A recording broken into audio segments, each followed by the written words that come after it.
Hello. So this is the end of the semester reflection for the program development plan that we had created at the beginning of the semester. I'm just going to start by talking about my overall performance, mostly focusing on things that I did well and sort of completed about my actions, my specific actions in the program plan. And then I'm going to transition into why I think I did well in completing those, so my strength. And then the last bit will focus on me talking about changing some specific actions that I will take to complete the goals in the program development for next semester and ways that I will make sure to keep myself accountable and actually complete those goals.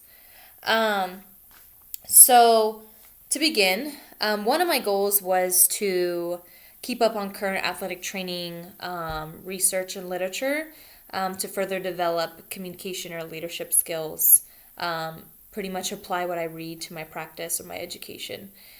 So my goal was to read at least one article from the Sports Medicine Digest a week, and then reflect on that with another DAT student and apply it into my practice.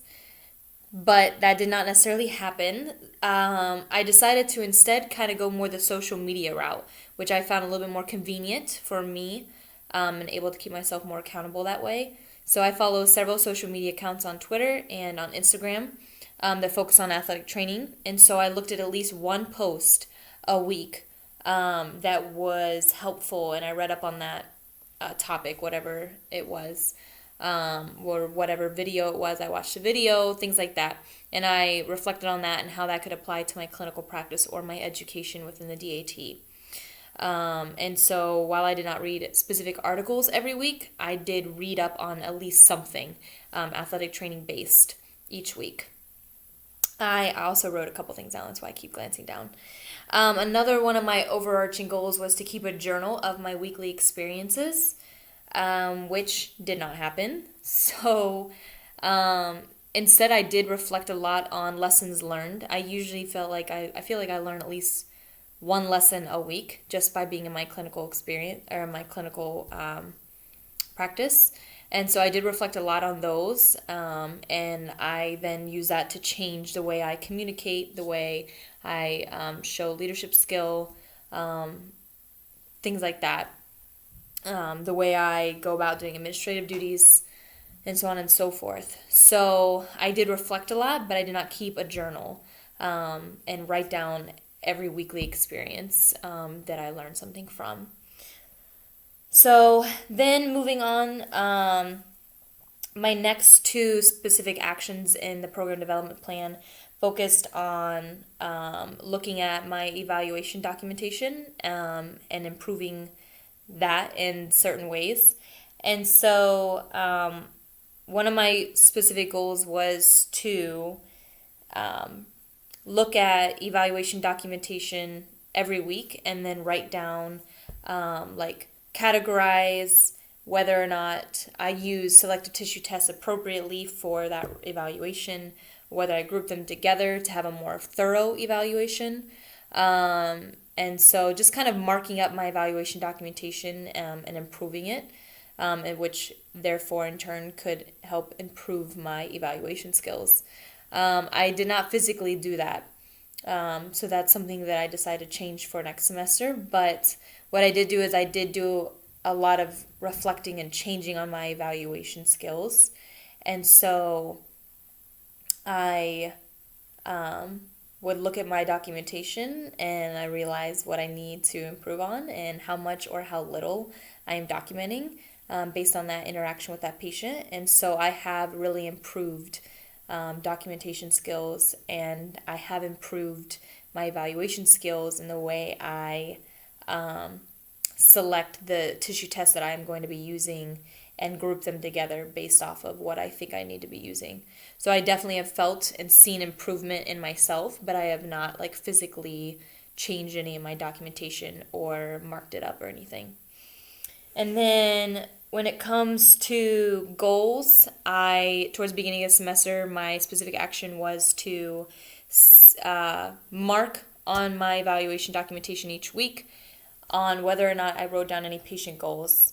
I did not, like I already mentioned, I didn't mark up documentation every week, but I have started writing goals down and within the evaluation notes.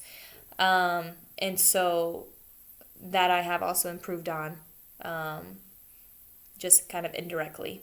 So, and then lastly, talking about use of PROs and CROs, I was also going to look at documentation each week to see if and how I included PROs, and kind of reflect on how much more information I could have gathered for the patient if I had used a PRO or a CRO.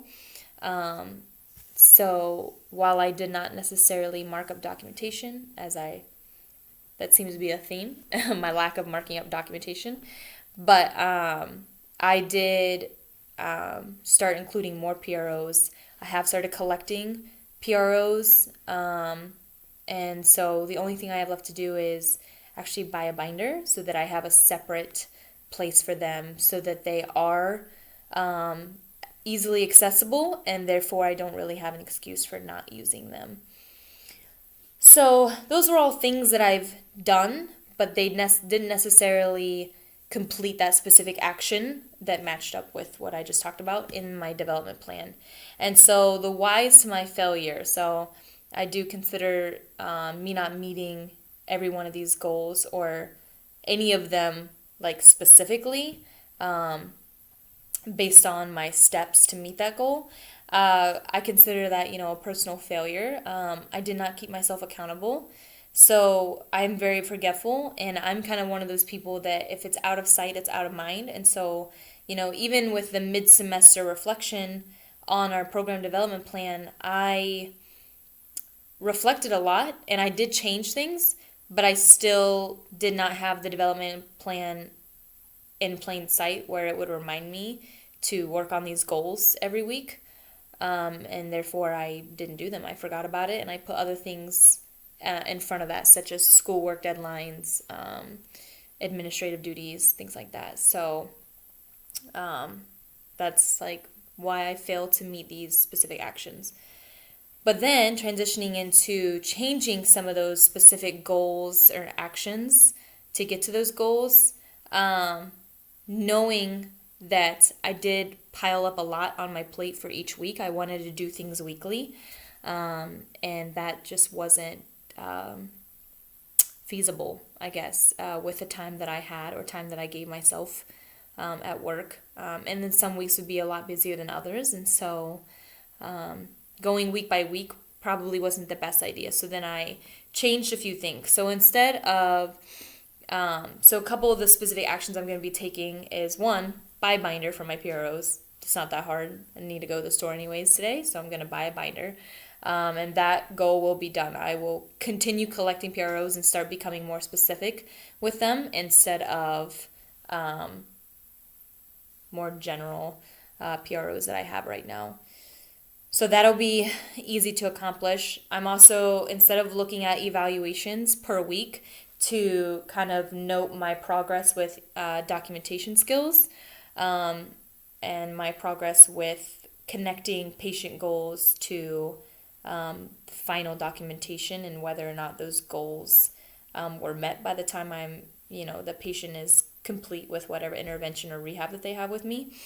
I'm going to look at them monthly, which I think will be easier. And in order to do that, I'm going to group or reorganize my evaluations within my evaluation binder based on month.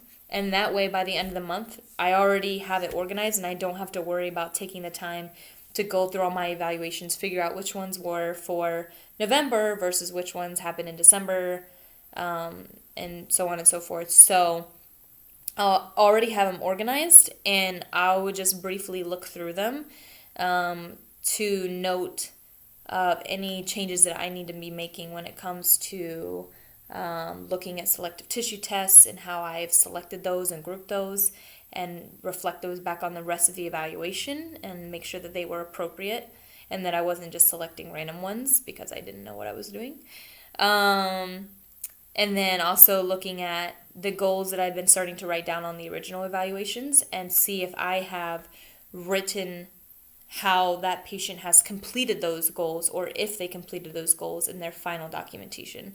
So just instead of doing it weekly, I'm going to give myself a little bit more time and do it at the end of the month. And then when it comes to keeping up with athletic training, literature research, not only am I going to be looking at a Sports Medicine Digest, but I'm also going to look at the Journal of Athletic Training and the social media accounts. So instead of keeping it very narrow, I might as well look at more than one journal. And so the goal is to keep doing what I'm doing with social media, looking at least one post a week and reflecting on it. But then I am going to read one article a month. So yeah, that's definitely very doable, but clearly one article a week was something that for some reason I felt was daunting, even though I read a lot of articles from classes every week. So starting off a little bit smaller and then building myself back up to hopefully at least one article a week. But I think if I back off the weekly expectations, then I will have a little bit more motivation to get it done per month when I'm giving myself more time to do it. And then lastly, I talked about how I did not keep a journal of my weekly experiences, but I reflected a lot on them. And so instead of keeping a journal that talks about every experience, I think I decided to write down one piece of advice each week that I would give myself based off of a lesson that I have learned or something that occurred that week that I could take with me throughout my practice, throughout my education, whatever it is, as long as it pertains to myself as an athletic trainer in some way. So that'll be easier, even if it's just one or two sentences, it'll be a lot easier to do instead of trying to keep a whole journal. It's because I'm not very good at keeping journals. So, I think the reason why I've been doing well on the smaller things is because I do a lot more reflecting. And I think that's becoming a strength of mine. I've really learned to reflect. I think I'm getting really good at reflecting, knowing what I need to change for improvement, building up my strengths and improving my weaknesses. So I've really got the reflecting down. It's what I do with that that I need to work on. And so there are several things I can do to make sure that I follow through with these specific actions for next semester. One of them is to set reminders in my calendar in my phone and to write down reminders in my planner. So I use my planner a lot to try to stay organized. And I'm very big into lists. So knowing that that's something that I use to keep myself accountable for anything else, that's something that I'm going to use to keep myself accountable for the program development plan. Another thing is I'm going to start, I already mentioned this, but I'm going to start grouping evaluations per month in my binder or documentation for whoever by month. So general documentation, not just evaluations as well. And that way, when it comes to the end of the month, I don't need to worry about taking time to reorganize everything. It's already organized, and all I got to do is look through it and do my reflection and make my notes. Buy a binder for the PROs, which I've already mentioned, something I don't know why I haven't done because it's really super easy. And then lastly, print my development plan and place it on my fridge. So I did this with my mastermind goals. I printed them, put them on my fridge, and I can see them right there. Every morning I get up and get something out of the fridge, and they're right there reminding me that I need to complete them. And I did work a lot on my mastermind goals and have completed most of them this semester. So that's something that I could simply do is have the development plan on my fridge to remind me to get it done. Thank you for listening to my reflection. I hope it made sense. I got a lot from reflecting on my program development plan, and I appreciate you listening to me.